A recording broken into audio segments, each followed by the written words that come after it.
Matthew chapter 14. You know, Erlene, what you were saying earlier is so true. We have to have the Spirit move. We have to have the Spirit move. We can't have a counterfeit move. No, we can't. We have to have the real moving of the Spirit. There's a lot of counterfeit out there. And you have to know and discern between what is real, which has a lot, or what is real, and what's the counterfeit, and the counterfeit has a lot of truth in it. Mm-hmm.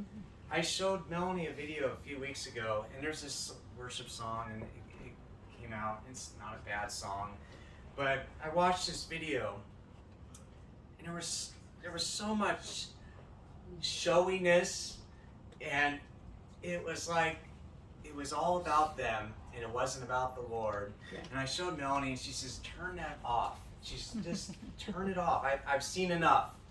Yeah. We didn't even get to the song. It was just the intro of the song. But there was so much showiness, and it was all about, look at me. I'm this great singer, and I got this great song, and I got this, and it's a counterfeit. Yes. And there's a lot of counterfeit There going is. on right now in the church. That's not my message though, so that's just an extra.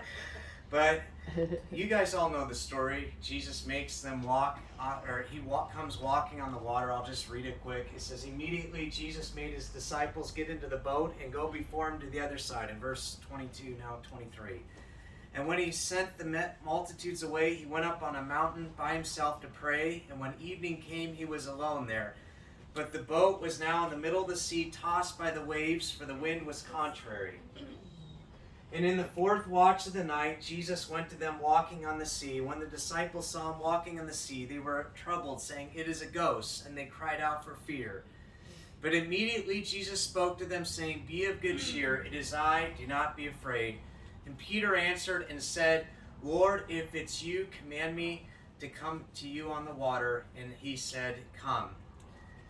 And when Peter had come down out of the boat, he walked on the water to go to Jesus.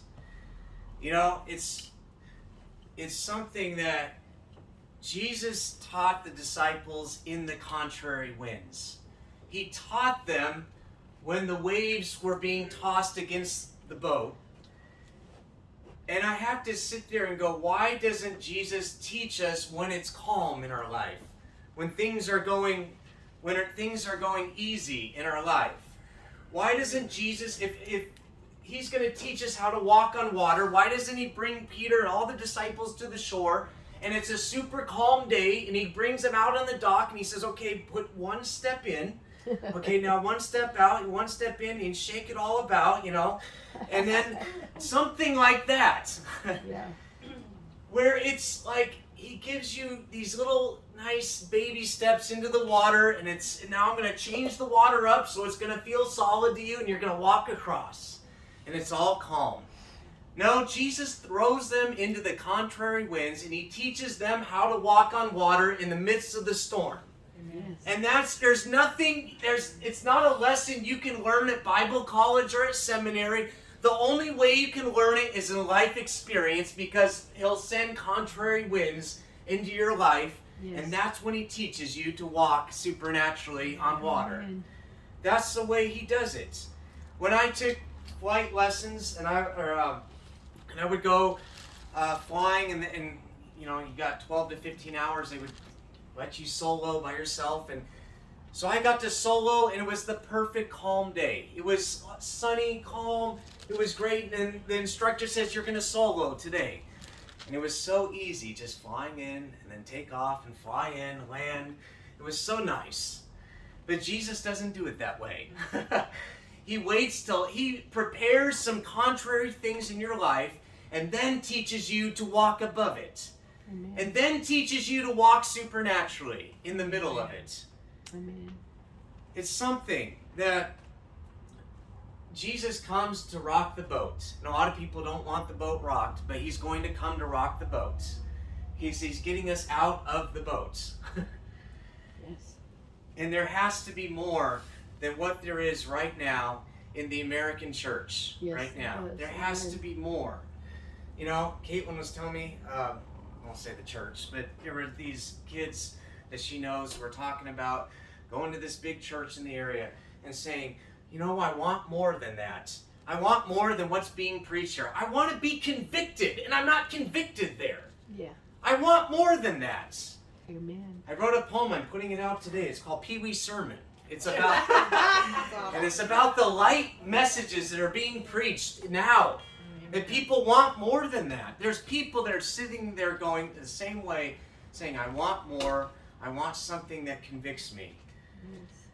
And so Jesus comes and he teaches us in our life experience. And sometimes we can think in our mind, I'm gonna get close to Jesus when it's all calm. I'm gonna get a hold of God when it's all calm. I just got all these things going on in my life, and all these little contrary winds are hitting me. And that's the time you have to walk on water, and you have to walk on His Word. That's the time. That's the whole thing. The whole reason you have contrary things in your life is to get you to walk supernaturally in your life. Because we're called to walk supernaturally with Him. Well, I got to get all my ducks in a row here, and once I get that, and once this becomes calm, then everything will just work out fine. And the whole time He's looking for us to walk out of the boat in the middle of the storm. That's what's awesome. All the contrary stuff, and it's not like we're in a Job trial. Thank God for that. It's not like we're walking around in a Job trial all the time. But there's just these little things, and they add up, and all of a sudden we're in this mini storm going on, and He's going to get us to walk above it all. And so the thing is He sends the wind into our life. And the answer, my friend, is blowing in the wind, believe it or not. And so many people, they wait till it's calm. You know, when we were in Krav Maga, they would blindfold you and begin to spin you. Mm-hmm. And they spin you blindfolded, and all of a sudden, they turn the music up really loud and then have multiple people attacking you and choking you and grabbing you, and you have to get out of it, and you're spinning. Oh. What's that? They spray water. And then they spray water on you. Oh my goodness. Spray water, blindfolded, spinning, and your people attacking you. The music's up super loud. And you have to fight, and you have to get your way out of it. Oh, and that's how you learn. Circle And you of actually learn that way, don't you? Death. We called it Circle of Death. Oh, I could. You can't hear anything. It was hard. The music's so loud. And it's not really good music. So, it's something that, it's the contrary things in our life. And God tests us to see if we're going to be stopped by the contrary wind and waves in our life. Or if we're going to walk and get out of the boat like Peter, or if we'll be like James and John in the boat that just stayed there. You know, this is a true story. I read it today. Well, at least I think it's true. But it's off the internet, so it has to be true. But it says, in the year 2021, the Lord came unto Noah, who was now living in America, and said, once again, the earth has become wicked, and I see the end of all flesh before me. It says it's a true story at the top here. Build another ark and save 2 of every living creature, along with a few good humans. And so He gave Noah the new blueprints of the ark, saying, you have 6 months to build and the ark before I will start the rain for 40 days and 40 nights. So 6 months later, the Lord looks down on Noah, and He sees Noah weeping in his backyard. And there's no ark. Noah, He says, He roars at Noah. He says, I'm about to start the rain, and where's the ark? Forgive me, Lord, begged Noah, but things have changed. I needed a building permit. I've been arguing with the boat inspector about the need for a sprinkler system. My neighbors claim I violated the neighborhood bylaws by building the ark in my backyard, exceeding the height limitations. We had to go to the local planning committee for a decision. Then the local council and the electric company demanded a ton of money for the future costs of moving power lines and other overhead obstructions to clear the passage for the ark's move to the sea. I told them that the sea would be coming to us, but they would hear none of it. Getting the wood was another problem. There was a ban on cutting local trees in order to save the graded greater spotted barn owl. I tried to convince an environmentalist I needed wood to save the owls, but no go. And it goes on and on about it. He just goes on and on and on. So he says, Lord, forgive me, but it would take me at least 10 years with all these restrictions to finish this ark. Suddenly the skies cleared and the sun began to shine and a rainbow stretched across the sky. Noah looked up and said, Lord, you're not going to destroy the world? He says, no, the government beat me to it. Oh, man! Anyways, That's he had to deal with the wind and the waves. And we still have no ark in July in this true story that happened. Except it is in Kentucky if you want to go see it. You know, there's the story of the Coast Guard's most daring rescue. In 1952, there's actually a movie about it. It's a great movie called The Finest Hours. And these 4 men went out in the middle of a storm with zero visibility, blinding snow. And they went out to save, there were 41 men on this ship, the SS Pendleton. And they went out there, and when they went over the sandbar, a wave hit them, and they went flying in the air. And the boat landed on its side and somehow corrected, and it broke their compass. Actually, they lost their compass. So they had no compass. But it's something they don't say in the movie, is they were singing Rock of Ages, Cleft for Me, the whole way out to find those men. And they were singing that song, and they don't sing it in the movie. For some reason, Hollywood doesn't have them do that. And they went out there and they saved 31 men, and they trusted the Lord to get them to those men. And I think it was 31 of them actually survived. And they put them in a boat that was 36 feet long. And they didn't even know how to get back. And they just trusted the Lord to get them back. And they got back to shore. But they were worshiping the Lord out in the middle of the storm. And they couldn't see. That was pretty awesome. Yes, In the middle of amen. that. And in our lives, the Lord He's going to send contrary winds into our life. And it's going to teach us, but the whole purpose is, even in America right now, the contrary winds that are blowing in our land, He's getting us to walk on water. He's getting us to walk on His word supernaturally in our lives. And He brings pressure into our lives, and we have a whole generation that can't deal with pressure right now. This gymnast had just quit. It was too much pressure. She just couldn't. Now she's hailed as a hero. We had a guy even that used to work for us last year. Monday, just killed himself. He was dealing with depression. 22 years old, and just killed himself. Oh. It's just we have a whole generation right now that can't deal with pressure, that doesn't know how to deal with contrary stuff going on. Thank God we have the Lord to make it through. Amen. Thank God, no matter how hard the storm gets, the Lord is with us in the storm. Amen. And, I saw something this week says pressure can cause pipes to burst, or it can create diamonds.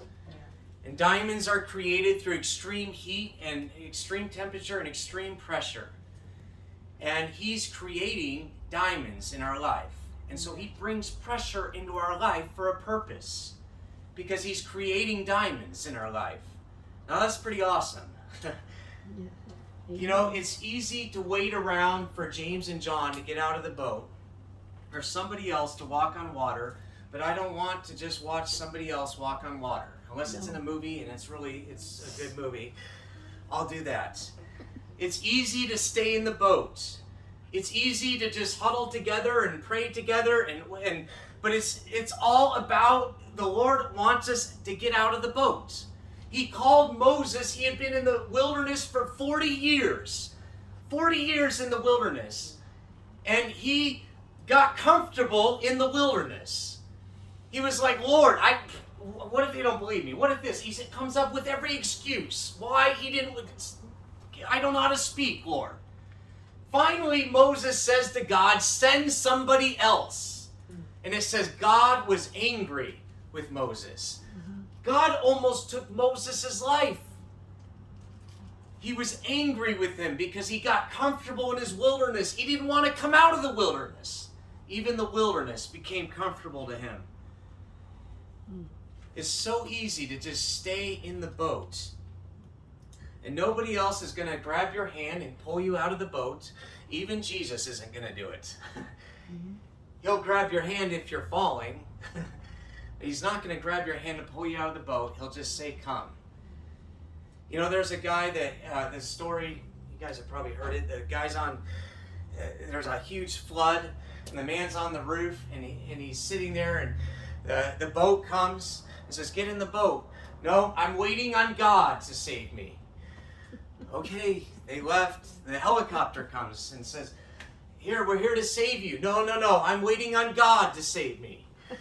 Finally, some swimmers came, and they're like, please, we'll help you get out of here. No, but I'm waiting on God. And then he died. Waiting on God. You know, it's better to fail in the water than to fail in not getting out of the boats. And in our lives, we are going to be called to get out of the boats and walk with him. And whatever he says to do. You know, there's this old song, they never sing it anymore. We should sing it, but it's through it all, I've learned to trust in Jesus. I've learned to trust in God. And I don't know all the lyrics, but it says, if I never had a problem, I wouldn't know God could solve them. Your problems God's going to show that he can solve them. What's the other part? That my trials came only to make me strong. Your trials and your tests are making you strong. And the contrary stuff in your life and in my life, it's to make me strong. Because we must be strong in the days ahead when everything collapses, when everything goes wrong, when all chaos reigns. We must be strong and know that song, through it all. I've learned to trust in Jesus. I've learned to trust in God, because there's going to be people all through this city and all over the place that are going to ask you, how are you making it through?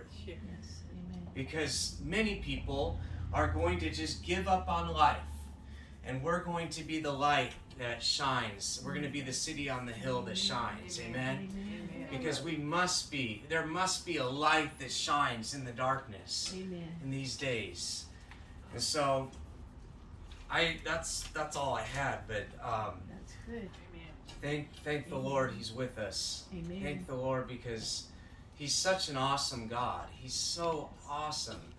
And he challenges us. And it's so good he challenges us. I mean, every time he challenges you, it's making you stronger. Amen. Amen. So, hallelujah. Amen.